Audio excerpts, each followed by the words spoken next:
So as we start to look through the materials today, if you'll start on page 14 of your handout, that way if you see something or hear something, you might want to make notes on there, because we'll go through these chorales in order.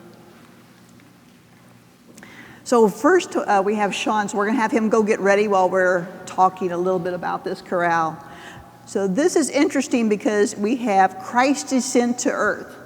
And if you listen, and we'll hear this as he plays, everything is actually moving downward. We have the motion here of moving downward, but also the pedal's going to have a descent. Here's a clear place where we have the descent of Christ to earth, moving down, and it happens again. Happens again 3 times it happens, the Trinity.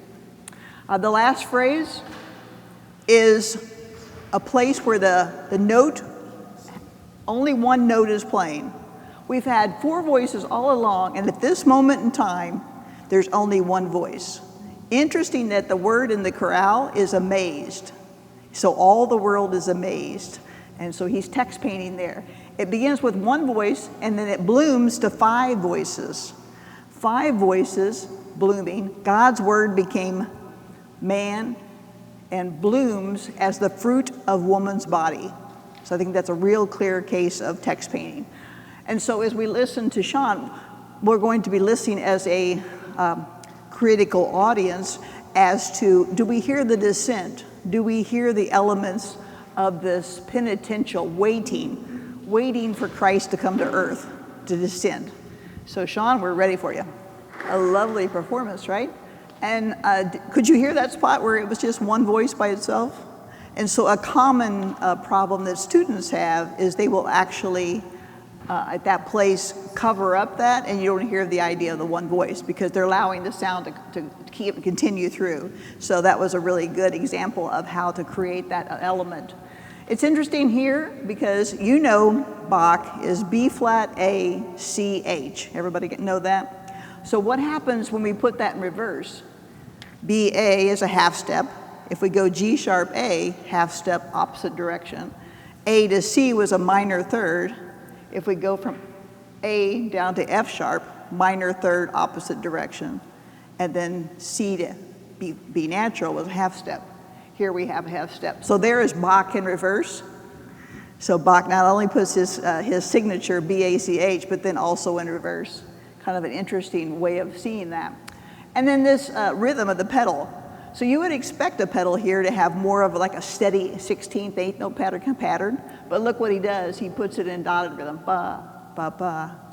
And that many scholars believe is the royal element of Christ coming down as the royal. We expect him to come as the king, and he's actually a very different than the king we imagine, but still that royal personage. And did you feel the waiting element of that? There was when he first started, Sean did a wonderful job of da, dee, da, da, da, da, which is part of stylus brisé, which is a form of taking a chord and arpeggiating it. If you think about so many of those early music, rather than starting with the chord, you arpeggiate the chord. Here, Bach has given a perfect example to his students. Don't just play a chord. How about do upper neighbors and lower neighbors to create this effect? So I think it's a gorgeous way of doing that. Okay, the next one that we have, this is going to be a little challenge. Maybe I'll stay back here. Is God's Son is coming. Are you playing that? Oh, no, the 601. I'm sorry? Okay, we'll go on to 601, yeah. Oh, no, I see you going in order, literally. No, that's right. Go ahead and do yours. I'll come back to that. That way I don't have to walk back and forth. Okay, this is a great one. 601, and this is on page 16 of your handout. Okay. Okay, go ahead. Get all set up there. Some things with this one. This is probably one that we all learned because it's so fun to learn. It's like your first Orgelbüchlein, and you sound amazing and everything. Everybody wants to learn this one. But most of those students haven't learned all the symbolism, and when they come back and notice that. BED is the cross, which occurs 3 times. There's some interesting things that are repeating there. 5 times, 7 times, 6 times. So this figure, B, E, D, which is the cross. Here's the first time it happens. Here's the second time. Repeat makes it the third time, the fourth time, fifth time, sixth time. I'm sorry. This little motive, B, huh?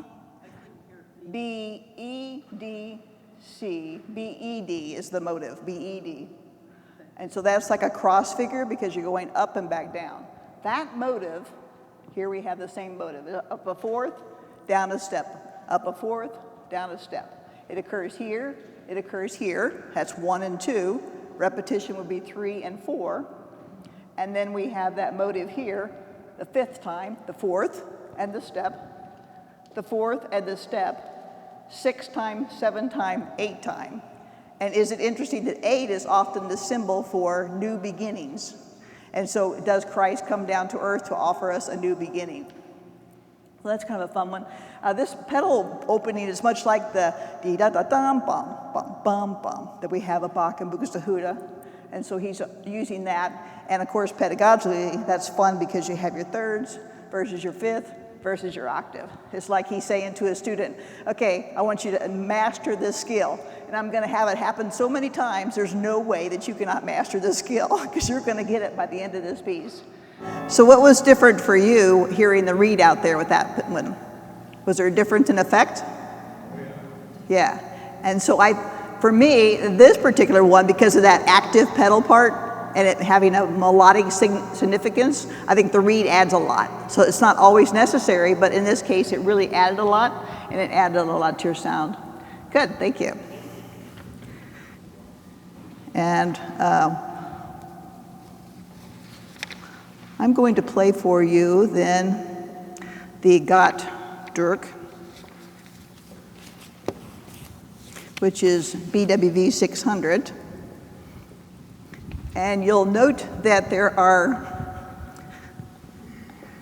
indications for a manual, principal 8, and a pedal trumpet 8. What is interesting about that is there was not a trumpet 8 on Bach's organ. He only had a 4-foot. So, well, I mean, sorry, he had an 8-foot, but the 8-foot would not go up to the high F. This piece goes up to the high F. So his 8-foot trumpet that he had on the organ would not be able to play this piece. So his only option was to use the 4-foot reed and play it down an octave. This one, I'm going to actually do that. So I'll use the 4-foot reed and play it down an octave. And the principal 8, and just out of some curiosity, I've added an 8-foot gedeckt with it to see what makes the difference in that. Weimar. These were written when he was in Weimar, so they've kind of done that with the Weimar organ. Yeah. So he would, when he played it later in life, I'm sure he made changes, but yeah.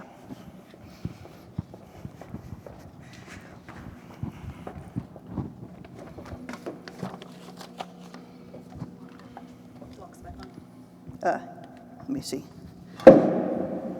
That's, whoa, that better, yeah.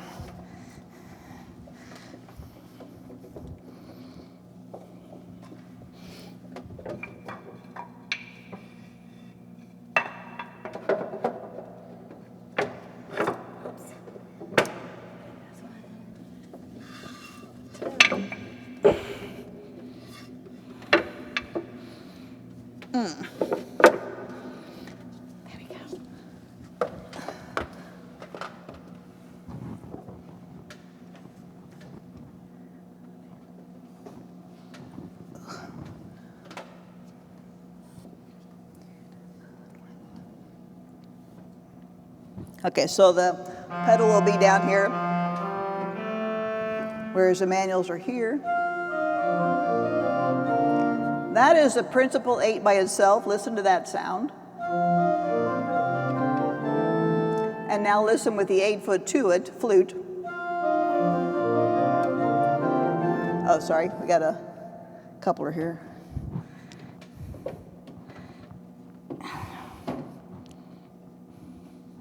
Now, here's the 8-foot principal alone. If I use exactly what Bach said, 8-foot principal with the pedal reed being 4-foot here, I get this sound.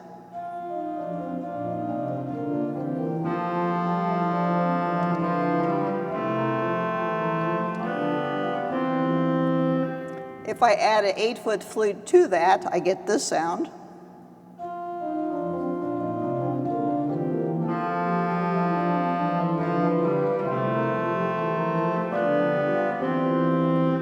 Of those two sounds, what did you like better?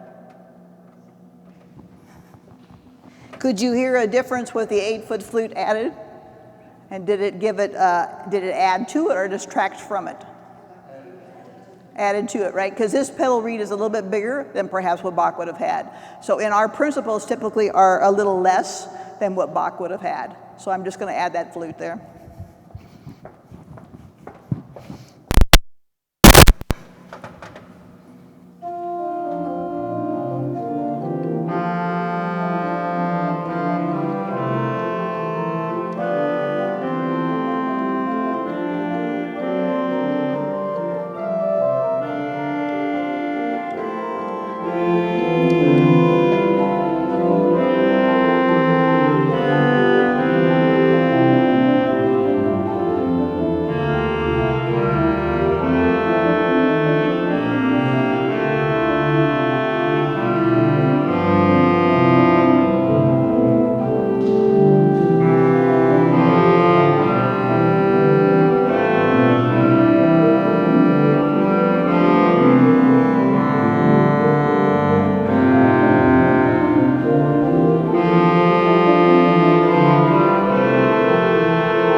No, that doesn't get applause.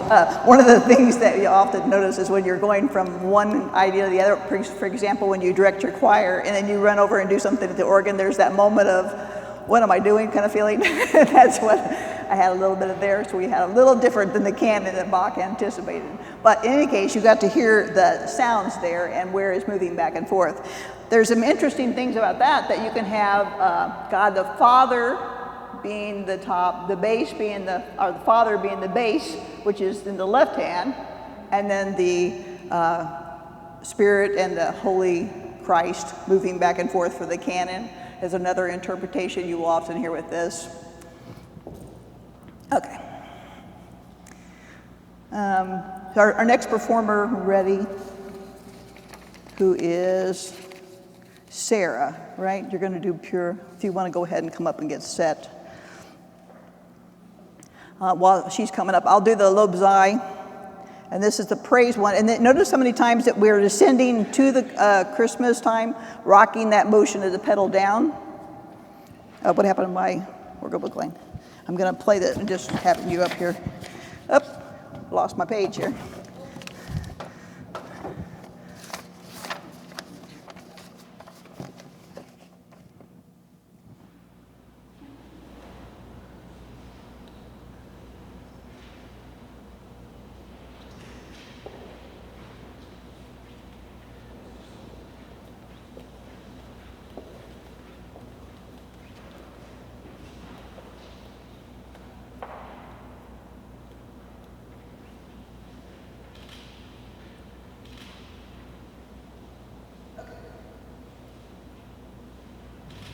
So this one is often interpreted two ways. We have the plenum version and then a little less of a version. So I'll play first with the plenum.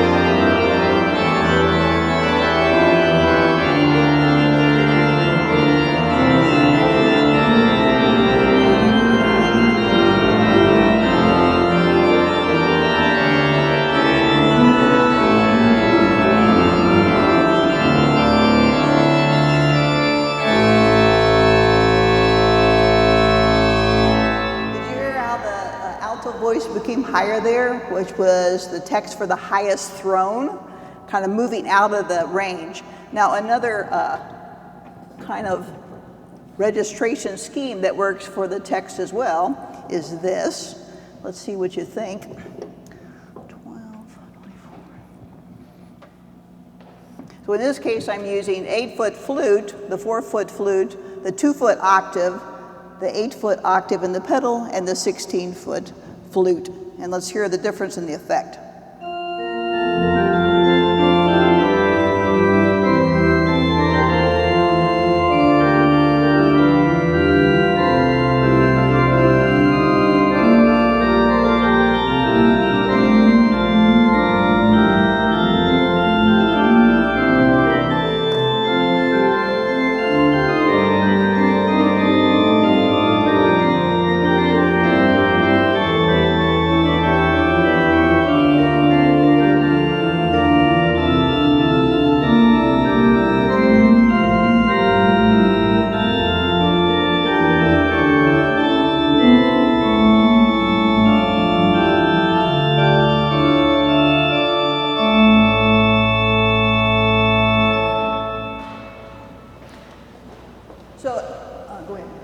So the interesting thing for me there was the second version made me think a little bit more of the cradle, of the rocking of the cradle. It was a little bit more gentle, as if it was a Christmas hymn with the cradle rocking, whereas the first really brought attention to the left, or the pedal moving down. And so which registration scheme created the text for you? How many people voted on the first one? How many voted on the second one? Okay, we have a lot of cradle rockers here. Okay, so interesting. All right, so we're going to hear Pure Noctus. Here's a kind of a funny little story. You see how I put up on the top Sarah Hallbecker, organist, and I put it in blue print? Last night I went through and found out who the organist was, and I actually started out putting them in pink print on each one. And then in the middle of the night, about 3 a.m., I woke up with a horror, because I remember this time when I was dean of the LVC Organ Guild chapter, not LVC, dean of the University of Iowa Organ chapter, and I had put up an announcement on the board in bright pink letters, and Del came down the stairs and he goes, "Do not put anything on our organ board in bright pink letters. That is so unprofessional." So I got up early in the morning and turned them all to blue. So it's funny how things that happen from people that are been such mentors for us can go as simple as the color of font that we use. Okay, that's really off the topic. Okay, Pure Noctus.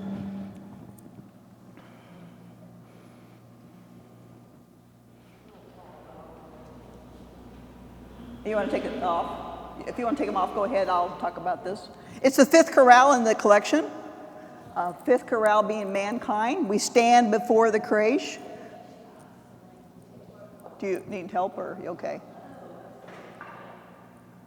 Oh, we got help. Okay. And the text describes the adoration of the wise men, so we're going to hear that element.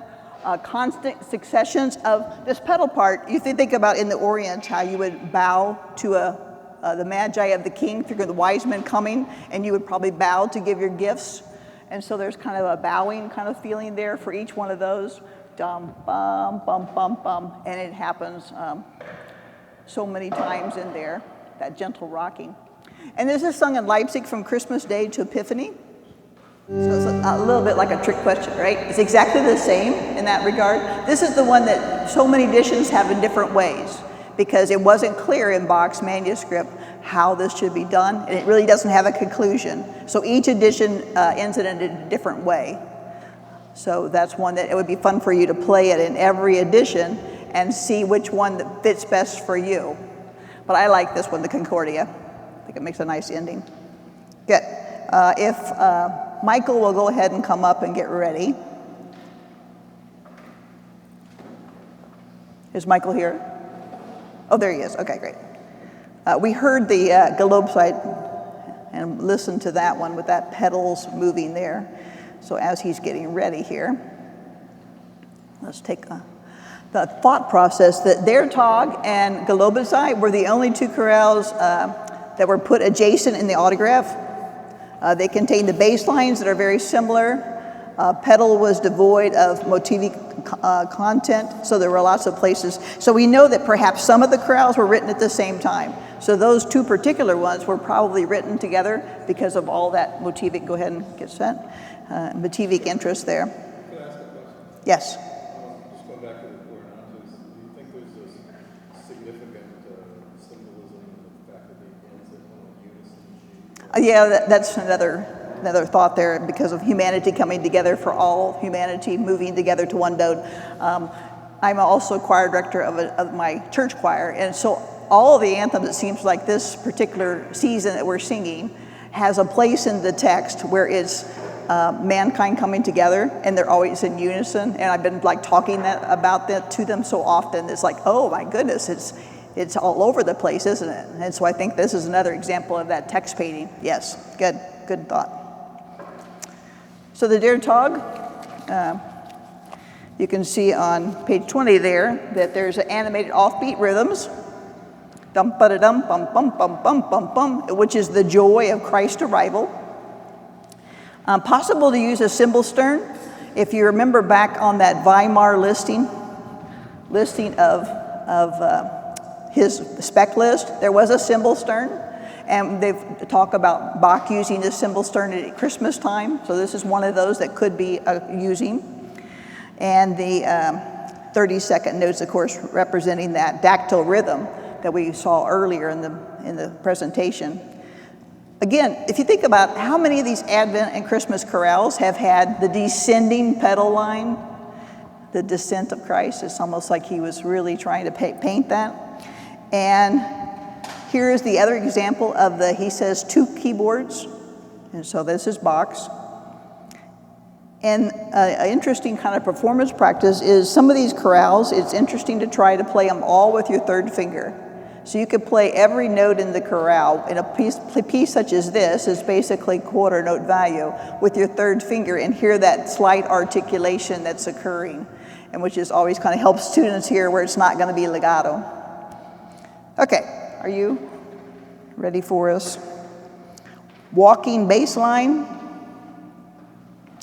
and cadences with the soprano. Note how many times here at the first end of the first phrase that the pedal is cadencing with it, clearly starting over for the second phrase, clearly cadences with it. That's why this is often used as the most simplest form of the melody chorale, because the pedal is cadencing with it. Some of the other melody chorales, the pedal may cadence a little earlier, a little later, and so it kind of misconstrues a little bit of that. But here it's very clear, so it's a perfect melody chorale. Okay, so just a couple of different options there of listening for that, of different registrations.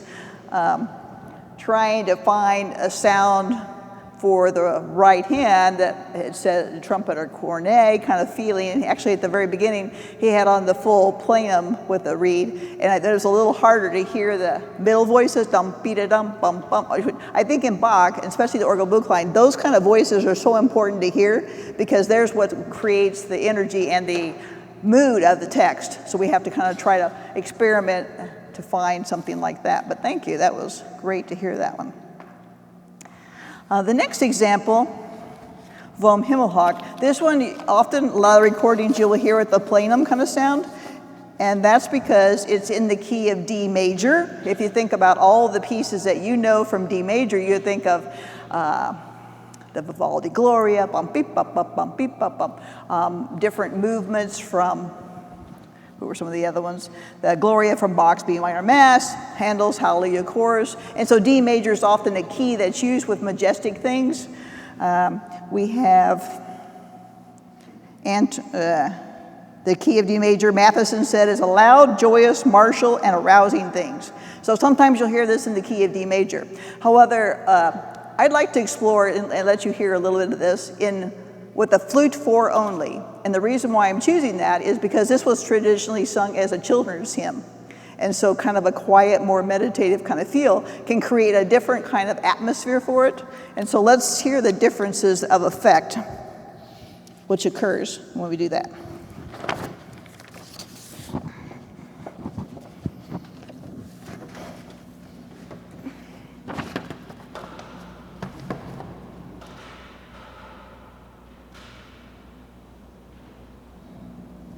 And I'll play the pedal just with an 8-foot flute so you can kind of hear what that would be.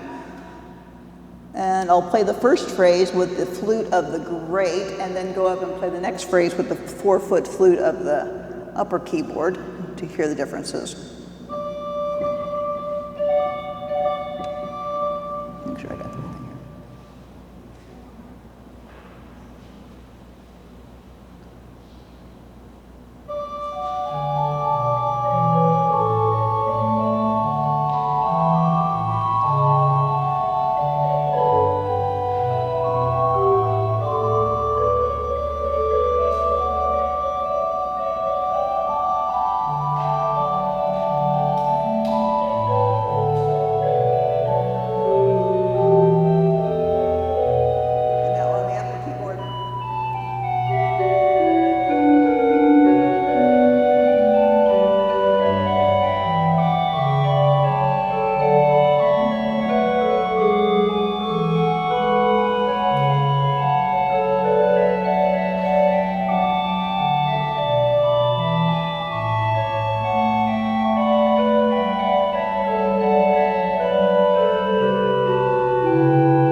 Did you like the first sound or the second? How many like the first sound better?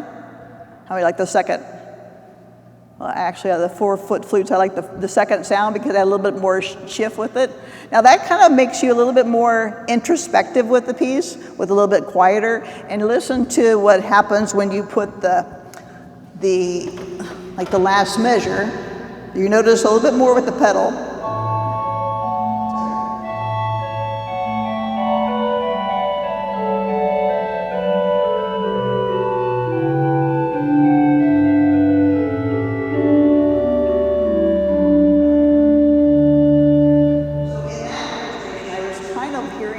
For myself practicing of that pedal syncopation than I did when I had on the other, which you often hear, which is the joyous of the D major, but there's some wonderful things that happen when you put the plenum. So let's listen to the difference here.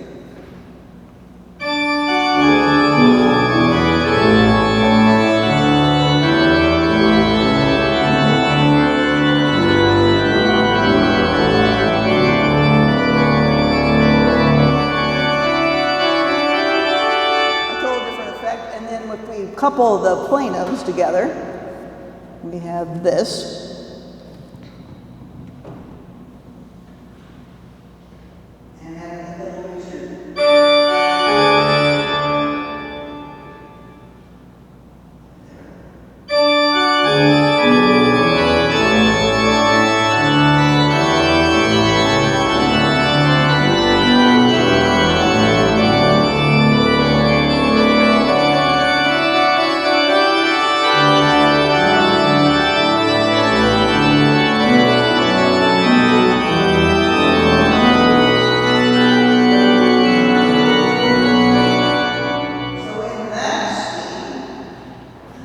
There's a whole different interpretation of the text, right? One was a very kind of introspective, more of the intimacy of a child singing this on Christmas Day, where the other was definitely showed the D major kind of Christmas spirit of that. So let's have a scheme. How many people liked the plenum version? How many people liked the Christmas version with the children's?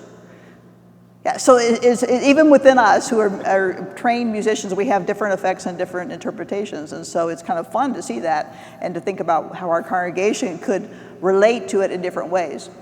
Okay, so we have next Vom Himmel kam. And let me let you listen to this first, and we'll talk about it.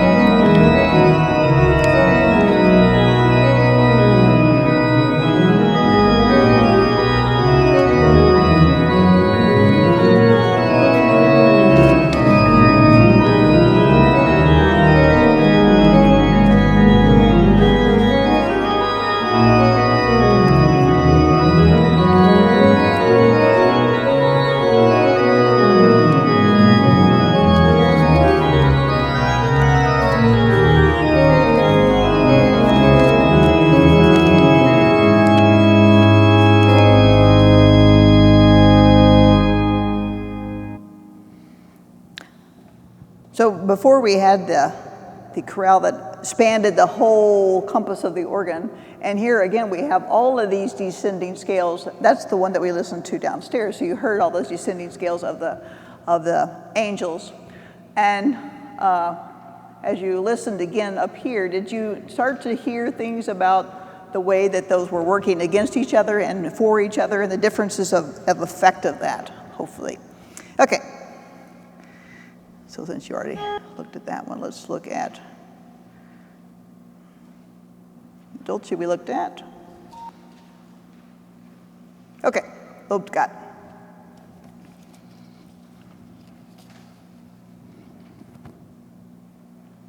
Continuous 16th. I don't see any place in this that the 16th note does not move. Do you? Is there any place that has no 16th note happening? No, right? It's continuous all the way through. It may move into a different voice, but it's all 16th continuous. And that's the first time that I can think of that that has happened, because often we have that 16th note rest and then the figure. 16th note rest, then the figure. And so Schweitzer has indicated that he believes that those continuous 16th notes creates a different kind of effect for this, and it has a metaphor for joy. No dactyl rhythm, ba-ba-bum, ba-ba-bum, ba-ba-bum, but just the fact that the 16 notes continue creates some joy. There is a 2-octave range in the pedal part, which is not too uncommon, but all of us together. And let's listen. This is George Ritchie and Stauffer, who wrote the organ method. Whoops.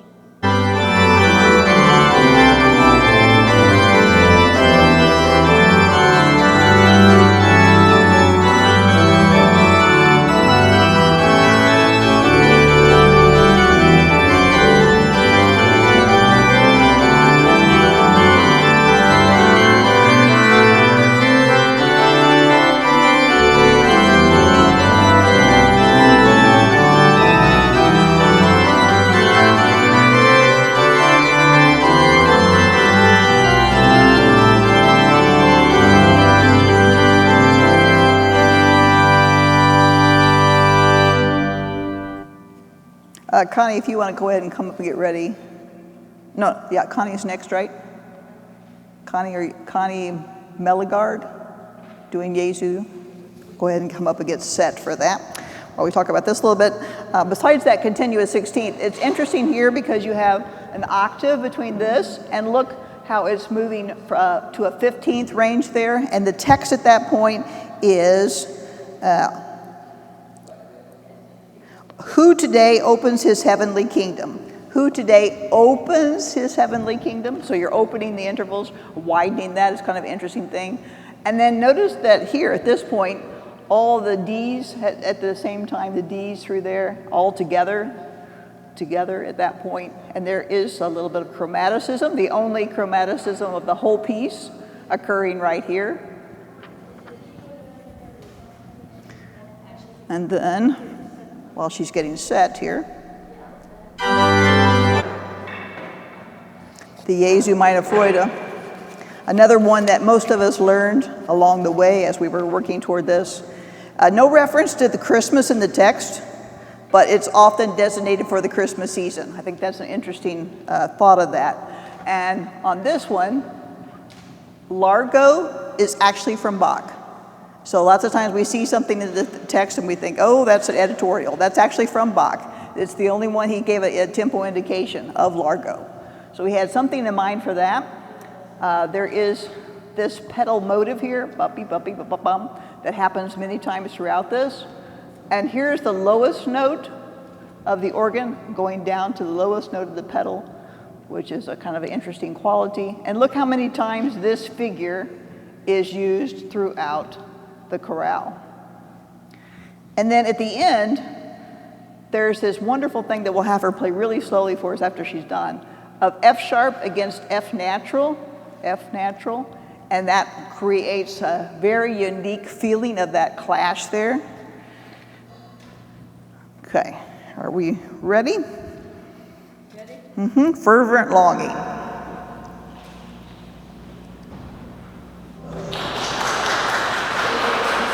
keep your sound for just a second. I want to show them something. We're going to experiment with her for a little bit on how one can create a series of syncopations and make them have a little bit more emotional impact. And doing that by breaking before the syncopations, and we're going to explore a couple different ways up here. So if I can have you be the guinea pig, I'll come here. So we're going to explore, putting a little bit more space each time you have this. So we're going to do here.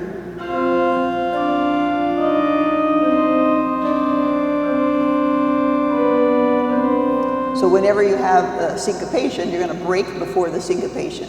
Can you play once just the right hand?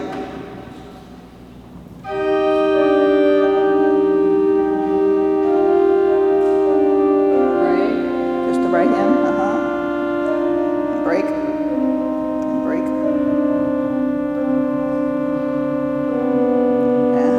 Yeah. So having a little break there can give us the element of a little bit of a emotional appeal. Now I'm also putting a little space before the soprano notes. Can you play the soprano line with your third finger only? Third finger?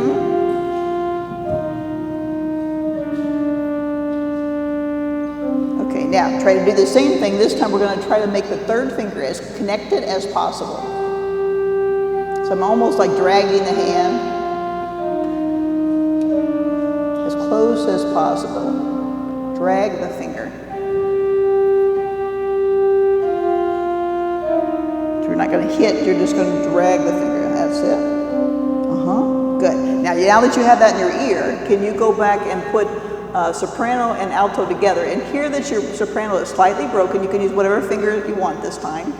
And also remember your alto will have the slight syncopation sound. Breaking. You want me to break the melody? Slightly.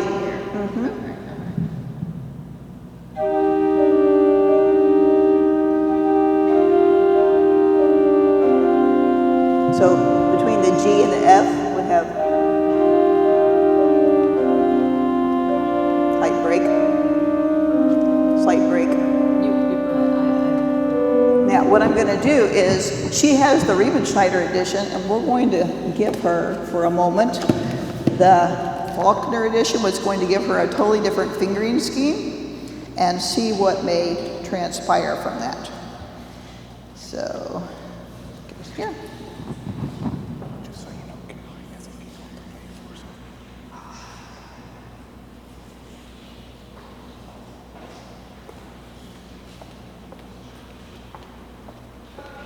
So now she's seeing some fingering here. It's like the 2 and then the third finger. Can you play the right hand again?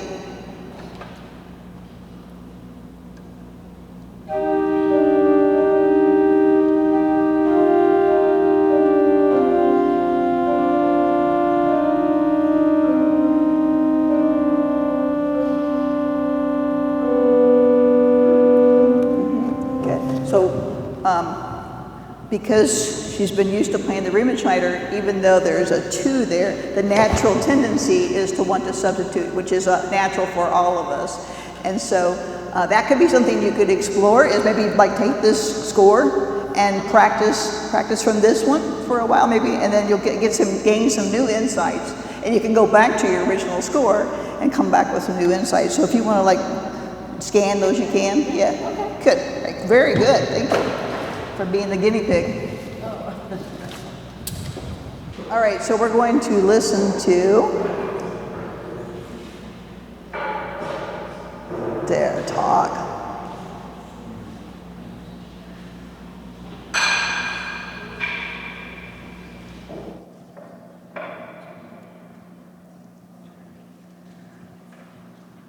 And Dearest Florida, sorry, Dearest Florida.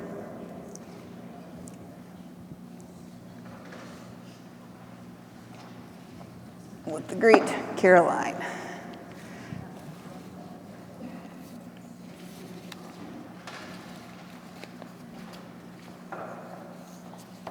So, Dr. Moorman-Stahlman, suggested that we let you hear this plenum registration both with the trumpet and without. So for the second A section, you'll hear the plenum registration without the trumpet, and it will be interesting to hear what you think. That's right.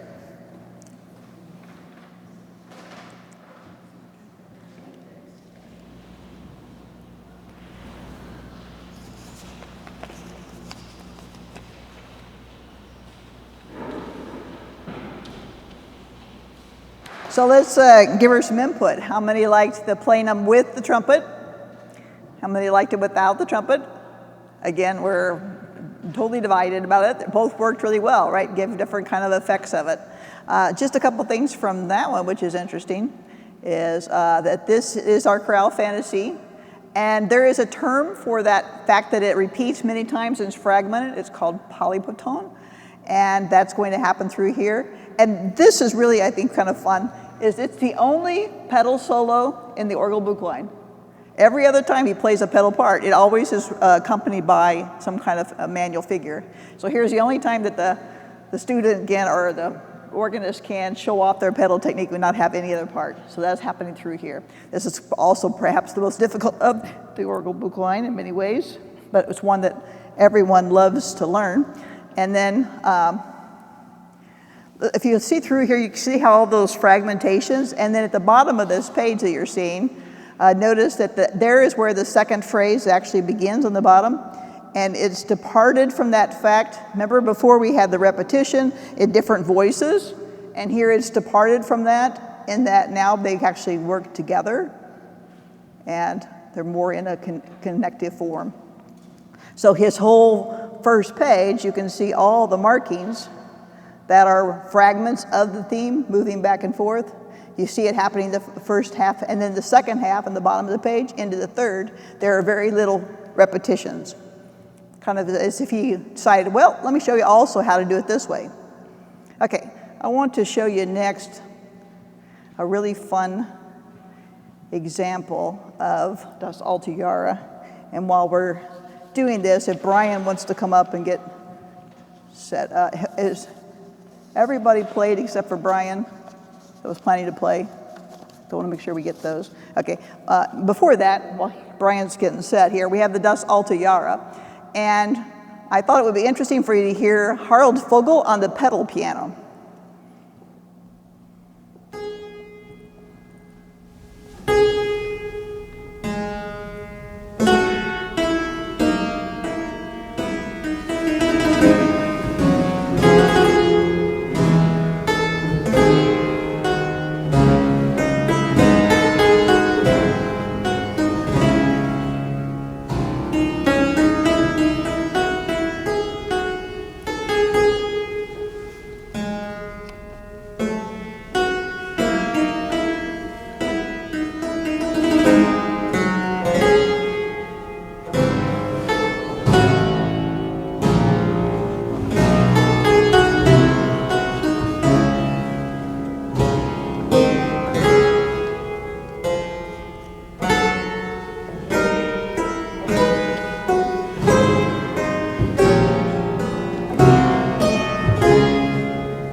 Sake of timing, we'll stop that one.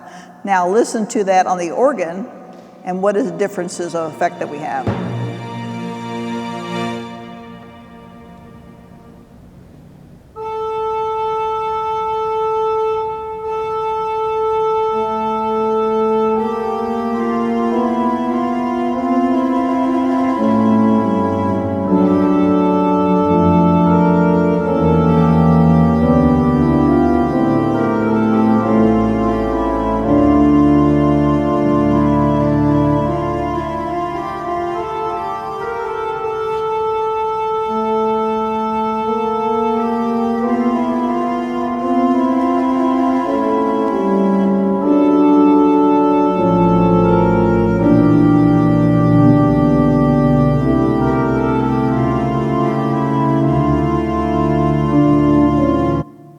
This one we all have played and heard so many times. But what did the effect of the pedal piano versus the organ have for you?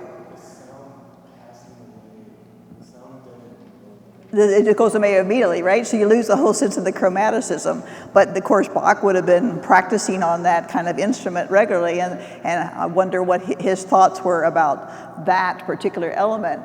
Did you notice that the fact of all these chromatic lines derived from the chorale in there?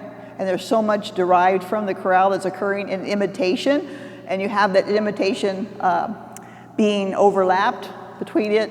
And then the very end of it, we shall go with thee to heaven. And then the text, the melody goes up as if it were at the end. So here he could have easily ended there, but he has this little extra part, and he moves up into the heavens. And so there's some really wonderful text painting of that. Okay, so let's hear our friend with, you're doing a BWV, which one are you doing? Brian is doing 617, right? I'm sorry. Okay, all right, ready for you. Syncopated kind of pattern there.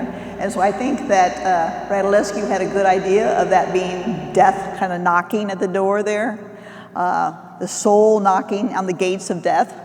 That dum bum bum really has an element to that. Here we are in the season, but we don't think about Lent yet, but here we are having that element there. And then can you play just the left-hand part so we hear the run my course? I'm sorry, can you play just the left-hand part? Brian, would you come out? I want to have them hear some things that we're talking about here. So in that case, Bach didn't say 2 keyboards, but most of the time when you hear this performed, you will hear it with 2 keyboards. And I want to get Brian's, where'd he go? Oh, there you are. So Brian, come tell us why you chose to do it on the 2 keyboards. Go ahead and tell them. Oh, I think mine says, does it say 2 keyboards? Oh. It doesn't, but that was a good idea. A lot of people do that. So sometimes people will say because there's actually a voice crossing there, and so it's a lot easier to play on 2 keyboards. Yeah, on the second page, there's some more crossing. You know. Yeah, right. So you're always having to do that. And there's there's cross relations, but that shouldn't be a problem. I think it's just more this area. Maybe. Can you go over and play? He's playing for us measure 15. This is the most difficult spot to actually make it on 1 keyboard. And let's listen to that. Okay, so was it possible? Yeah. It was possible. It wasn't very comfortable. It wasn't very... Now, besides, is it possible? What were the differences in the effect that it created by having one on a different sound for the left hand versus having on the same sound? So what did you notice different about the way you interpreted that or heard that as a listener by having that? He had kind of on a bright sound for the left hand, right? And so what brought your attention to different parts based on what the registration was? Anybody got a thought on that? Sarah, will you have a thought? Yeah, you can certainly hear the tenor line better on a different manual. Okay. So maybe the hearing of the idea of that, the constant rolling part, we were probably brought more attention to the registration that he used with the rolling part, and maybe heard more of this as being a chorale melody versus something else. What about the being on the same keyboard struck you as being something of, wow, yeah, I like that? Anything about being on the same keyboard gave you that kind of feeling? As far as a listener, not as a performer, as a listener. So you guys were true fans of the 2 different sounds, right? It does say that in the Concordia, it does say, it suggests that the use of 2 manuals was intended by certain things in the autograph. So yeah, because he had some various things that way too, right? Also, I'm sure you noticed that on this one, that we have the different clefs. Did you notice you have 24/16, 12/8, and then 4/4? It's been argued that Donington, who was of course a great Bach scholar, said that Bach could have put common time on each keyboard, and at that time period, they would have understood how to interpret that. And so he thought it would be very unusual that Bach actually put all those time signatures, because at the common time, it would have been interpreted as what we see there. But that is from Bach. Bach did actually write those different time signatures there. And so maybe that fact itself, that he bothered to have the 3 different time signatures, could be an indication too, that that could be why you would put hands on different keyboards, because he thought of it as its own entity versus working together. If you had common time, it would make us think of one entity, but all the different time signatures would make you think of definitely different ideas. So that would be another way of substantiating why you chose to do that. You're not doing it because it's easier, you're doing it because you chose it, right? Yep, good. I do love that dance rhythm of that, don't you?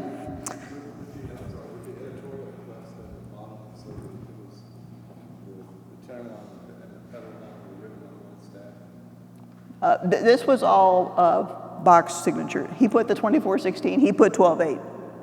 He put that.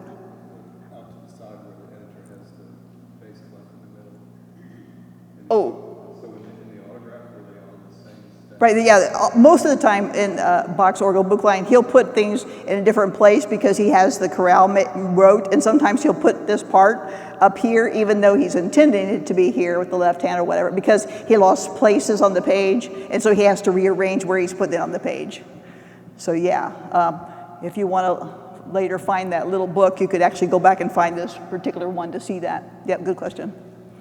So those interludes in this is much more expansive, indicating that it's probably a later work. And then, where are we out of time? I think we'll end today with doing number 611.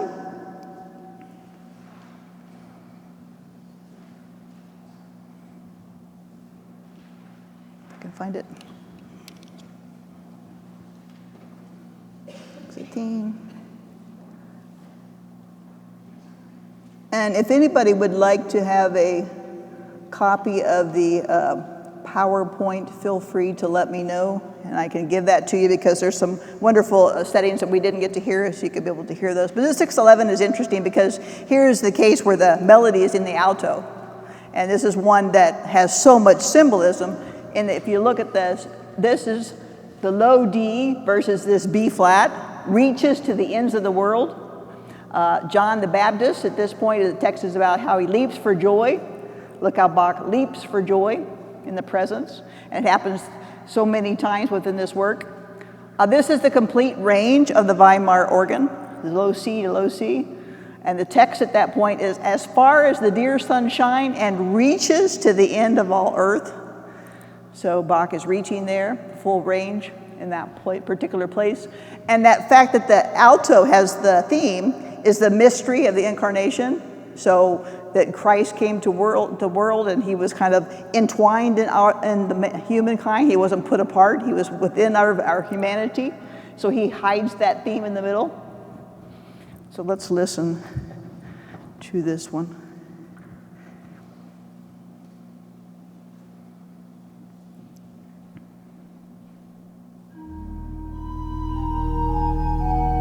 So this is Stephen Farr doing a very quiet version of it.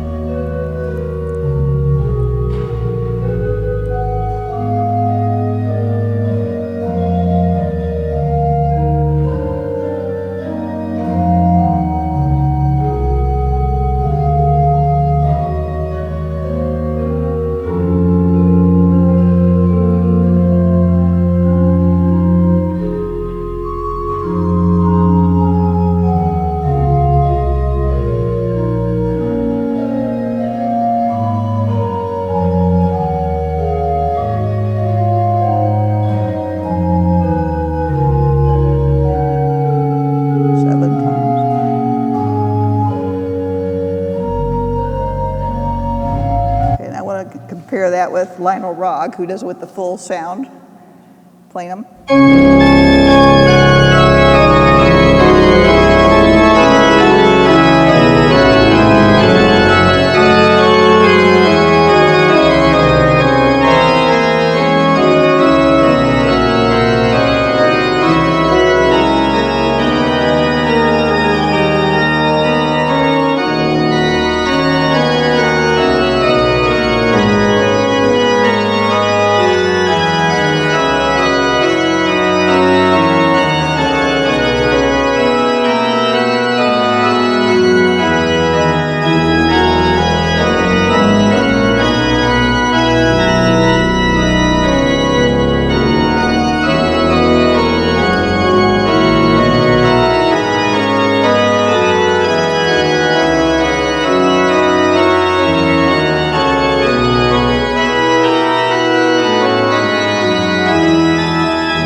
look at that second page, hopefully.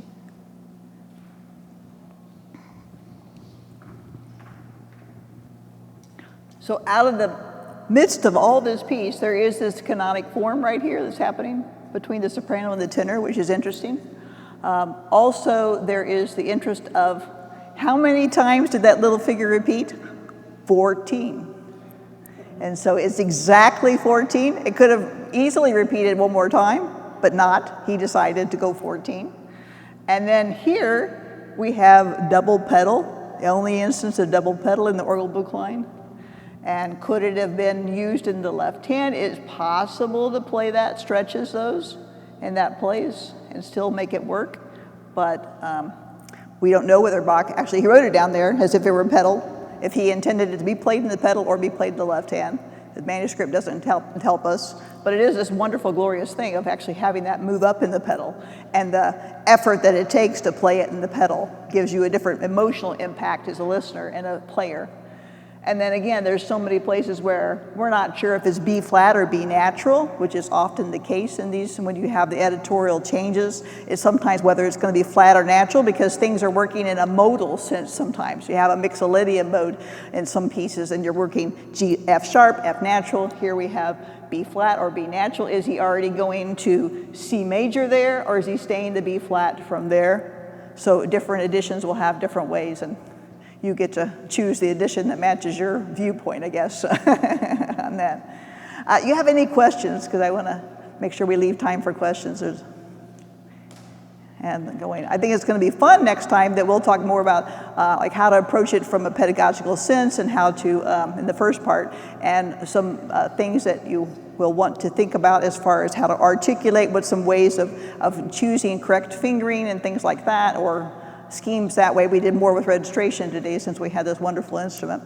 And then we will do the Lenten and Easter chorales. And I hope that you will all be willing to play, and we can all play one, and you get a wonderful concert of your Atlanta AGO, which is spectacular. You guys have a great chapter and have so many wonderful players and wonderful people. And it's been a joy to be here with you, and I look forward to spending more time with you in the future.